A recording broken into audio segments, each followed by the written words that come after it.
Jaylen Brown to the Sixers. The move ended weeks of speculation after dangling Brown in front of an unsuccessful Giannis offer, and Celtics legend Kevin Garnett was not a fan. It's like Minnesota kicking themselves over the cat trade. I think Boston gonna look back on this. It's like when KD left Golden State and then he turned around like, what the like, this is one of the moments where you don't break a great thing up. This is a great thing. So KG, David, mentions how this team's going to regret it, just like how Minnesota regretted moving Cat to the New York Knicks. So do you think that the Celtics are going to have major regret about trading Jaylen Brown? Yeah, Celtics are actually going to have two regrets about this whole situation. One, they're going to regret not giving this a real shot of Jaylen Brown and this version of Jason Tatum together one good time. Like, what we know that they've had their playoff failings before. They've won a championship. But together in this version of the Jaylen Brown at his full potential as the number one guy right outside the MVP race, and Jason Tatum coming back from his injury, they should have given this one real good shot. And I know that generally you would say, hey, waiting another year would lower his trade value.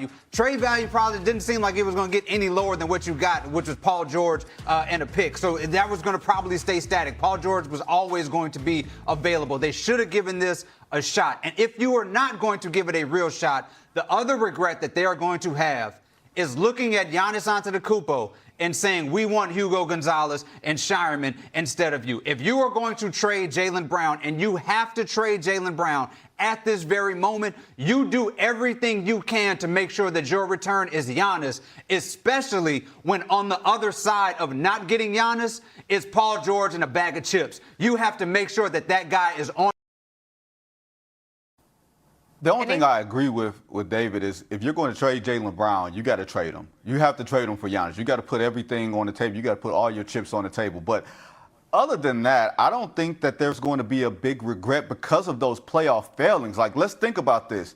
They had a Game 7 at home against the Miami Heat. They blew that. They had a 2-1 lead in the NBA Finals against Steph's Golden State Warriors. Blew that series. They also blew a series against the New York Knicks a couple of years ago before Jason Tatum popped his Achilles. I think it's a fantasy to believe that Jaylen Brown was going to be the guy, that Jason Tatum was going to play a supplementary role, and that train was going to keep on going. Jason Tatum came back last year because he wanted to be Jason Tatum again. He was not going to go back and be a 1B when he's been the guy for the past 5 years, was a top 5, top 6 MVP vote getter. This was the first time that Jaylen Brown had ever gotten top 10 MVP consideration, and they didn't get out of the first round. And I'm not saying it's Jaylen Brown's fault, but I think that throughout the team building process, there is no Drew Holiday. There was no Kristaps Porzingis. There is no Al Horford. You don't have the resources to surround those two young guys with those vets. And with the team building methods that the Celtics are using, I don't think that team was sniffing a championship in this Eastern Conference with those two guys together again. I just don't think it was happening. And you getting off of it a year too early, unless Jaylen Brown leads the Philadelphia 76ers to a ring this year, I don't think they're going to have a whole lot of regrets. But, like, both of you are looking at, literally on the screen right here, until Perk just moved his head, both you and David are looking at Vinny sideways on this. Perk, why? Because we're sitting up here, because Vinny is sitting up here speaking on Jaylen Brown as if this man is not a top 10 player in the league. And they just replaced him with Paul George, an expiring contract, and some draft picks. And I agree with everything what David said, because, yes, they're going to regret it because they didn't land Giannis. That's the biggest thing in this whole situation. They didn't land Giannis. If you're going to trade a top 10 player, one of the better two-way players in this game in Jaylen Brown, you got to get something back that's worth it. And they didn't. And so at the end of the day, when you look at Brad Stevens, we could talk about he picked a side. We could talk about the salary cap or the second apron or them eating up 70% of the money between Brown and Tatum. Who gives a damn? It's about the return and what you got back for him. Because here's another thing I'm going to say. Who's to say that Jason Tatum is going to finish his career in a Celtic uniform? if Brad Stevens don't get him the help that he need to be able to compete as a number one option. It's nothing safe around the NBA. So if Jason Tatum becomes disgruntled up in the next 2 or 3 years, who's to say he's going to retire as a Celtic? You'll look back on this moment and said, we didn't get Giannis, but you got me Paul George, and you expect me to be a miracle worker with this. Like, KG is right. If you're going to trade Jaylen Brown, a guy that finished top 5 in the MVP conversation, then damn it, you got to get something back. The Lakers got more back Utah got more back, in my opinion, for Walker Kessler than the Celtics did for Jaylen Brown.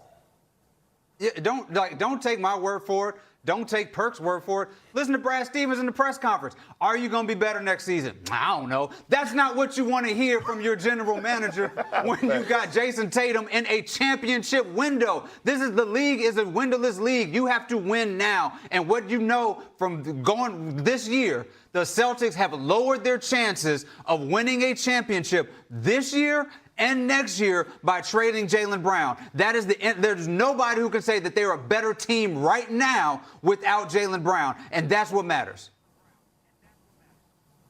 I never said that they shouldn't regret what they got for Jaylen Brown back. I said they weren't winning the championship with either one of these dudes. Y'all need to for Jaylen Brown back. I said they weren't winning the championship with either one of these dudes. Y'all need to open y'all ears and listen. I said their window was shut. They blew those series. They got a championship out of it. They blew that series to the Knicks that we conveniently forget that series was over before Jason Tatum popped his Achilles. That window was closed. These windows don't stay open often, and that window had been open for quite a long time, and they did not maximize it. They got a championship out of it, but they left championships on the table. And with the resources that the Celtics no longer have, they were not going to win. If you're telling me that they didn't get enough for Jaylen Brown, I'm with you. If you're telling me that they should have traded enough for Giannis, I'm 150% with you. But we're also saying that he's a top 10 player. I don't think when I polled executives around the league, even the ones who love him don't say that he's a top 10 player. They say he's a top 20 player, and they wondered about the fit with Jason Tatum and Jaylen Brown moving forward in this new fitting Eastern Conference. You got a very small window to win championships, and they got one, and that was going to be it. Well, a lot of those executives across the league that you was talking to probably don't deserve their damn job anyway, or they ain't good at their job if they're sitting up here telling us that Jaylen Brown is not a top 10 player in the league. The stats tell us that. The eye test tell us that. Here's the thing, Vinny. My thing is, I bet you can name 10. I bet you can name 10, Park. I bet you can name 10. I'm not. Name them. Name them. Guys, we got to get going. We can do this after commercial. We don't have time to name every exec that may or may not have liked Jaylen Brown. We ain't got to do nothing after commercial break because I'm really on vacation. I really ain't supposed to be running my blood pressure high with you right now saying this asinine thing of saying that the window had closed with Jaylen Brown and Jason Tatum, who both guys are just in the middle of their prime. All right, Perk, I got a beta blocker for you coming your way down in Atlanta. I'm going to get that on a flight to you right now. I'm not even in town. What's up with this? Coming up next, can anyone stop France from winning